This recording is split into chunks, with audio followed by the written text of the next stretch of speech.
গো আমাকে কইও রাইকাকে ও আমার ভাই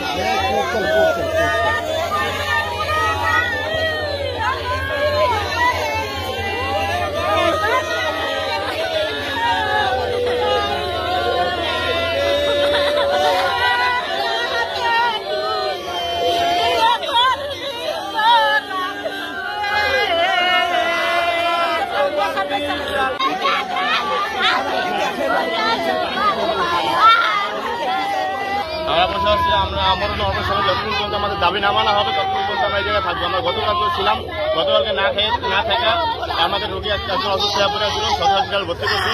তারা আবার 15 মিনিট সুস্থ হয়েছে, তারা আবার জানিয়ে আছে আসে উপস্থিত আছে। আমাদের একটাই দাবি, তাদের মৃত্যুদণ্ড চাই, আর বাদবাকি যে আসামিগুলো বাইরে আছে তাদের আইনে আওতা আনা হোক, তাদের উপযুক্ত বিচার করা হোক। তাদের আর কোনো না করতে পারে। আমার আইনের কাছে চাওয়া। আপনার কে আছে? আমার ছোট ভাই এখানে, একজন আমার ছোট ভাই সাহিদুল্লাহ। ইটালি যাওয়ার জন্য 24 জন যুবক টাকা দিয়ে নিখোঁজ রয়েছে। এটা শুধু শরীয়তপুরে নয়, পার্শ্ববর্তী জেলা মাদারীপুরেও এই সমস্যা রয়েছে। মাদারীপুর সড়ক মিলেই একাধিক লোকের কাছ থেকে এই দালাল চক্র টাকা নিয়ে এবং সেই যুবকদেরকে গুম করে রেখেছে।